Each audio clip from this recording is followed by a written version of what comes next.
Good afternoon. I am Madison Boyce, and this is my persuasive speech.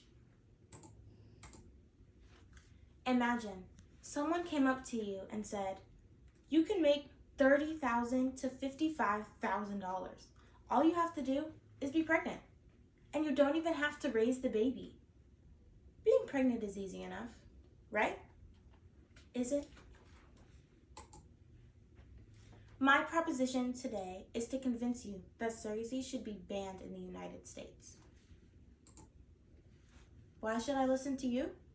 Now, you might be wondering, why should I listen to you?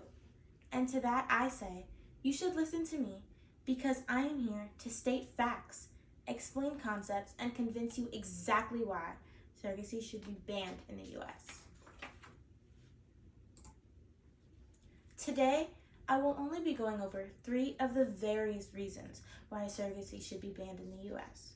The reasons I will go over today are: the mother may become overly attached to the child, the various health risks for the surrogate, and that the mother could harm the child intentionally or unintentionally when in the womb.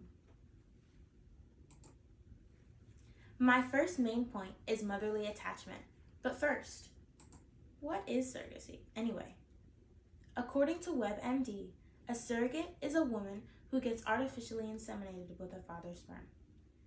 They then carry the baby, deliver it for the parents to raise. When the child is born, the surrogate is the baby's biological mother, since it was her egg that was fertilized. Now that we've defined surrogacy, I'm going to talk about a mother's attachment. One major reason why surrogacy should be illegal in the United States is that a mother can form an attachment to her child. A woman is pregnant for 9 months. During that time, the surrogate can form an emotional bond with the child, which makes it even harder to give it up, no matter what the large sum of money is. Not to mention pregnancy hormones. When a woman is pregnant, hormones are all over the place. So going through that deeply emotional process, you can form a connection with the unborn child, which makes it even more difficult to give it up. However, there have been times where exceptions were made. Real life example. For example, in 2011, a woman connected both physically and emotionally with her child she was supposed to give away, but she then decided to keep it. She was dragged through the mud in legal fees, threats, and so much more.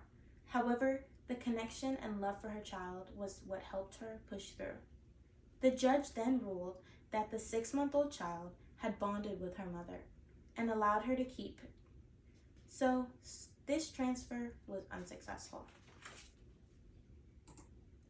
Another example. According to the Evergreen Psychotherapy Center, at approximately 23 weeks, the baby can hear the mother's heartbeat. By the end of 25 weeks, they can distinguish sounds from outside of the womb from the outside world. So singing and speaking to the baby makes a calming effect and promotes voice recognition. The attachment formed during the pregnancy can cause a surrogate to find it nearly impossible to give up the baby when they become so attached to it. Now, my second main point, health risks. Surrogacy also has more health risks than a normal pregnancy. Maria Rubin said, as in human incubators, they risk ovarian torsion, ovarian cysts, chronic pelvic pain, premature menopause, loss of fertility, reproductive cancers, blood clots, kidney disease, stroke, and in some cases, it can cause death. Now that you know about the various health risks that follow when a woman agrees to be a surrogate, does the mother really know what she's agreeing to when she agrees to the health risk? As well as jeopardizing her life, some of the risks can jeopardize the child's life.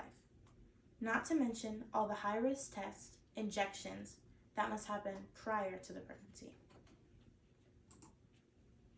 Lastly, My third and final point. Harm to the child. A surrogate could harm the baby intentionally or unintentionally, since the baby does not legally belong to her. This would jeopardize not only the contract that was signed at the beginning of the surrogacy, but also the unborn child's life. There are so many ways a surrogate could put a child that she is carrying in jeopardy. For example, some ways a surrogate could harm the child are eating deli meat and sushi. Both of these foods contain bacteria and can potentially contain parasites. These would both be bad for the pregnancy.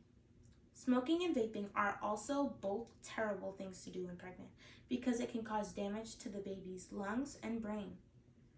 Drinking alcohol is not suggested when pregnant because it can cause growth and central nervous system problems, as well as low birth rate and behavioral problems. Not eating and not sleeping are also one thing a surrogate could do to jeopardize the baby. It could result in an increased risk of preterm birth, low birth rate, and complications during labor. However, there are some things a surrogate could do that would affect the baby unintentionally. Unintentionally, the surrogate could hurt the child by having perinatal depression. According to March of Dimes, it affects 1 in 7 females. Numerous females endure this type of depression. Unfortunately, it can prompt suicidal thoughts and thoughts of hurting the future kid. Here is a recap on the main points of why surrogacy should be banned. Main point 1. The mother can become extremely and overly attached to the child. Main point 2. There are various fatal health risks. Main point 3. The surrogate could harm the child, whether intentionally or unintentionally. My final thoughts to you are, now that you know 3 of the various reasons why surrogacy should be banned in the United States, do what you want with your new belief, and remember to always stay informed. Here are my citations and sources in case you didn't catch the references when I used them in the text. Thank you so much for listening.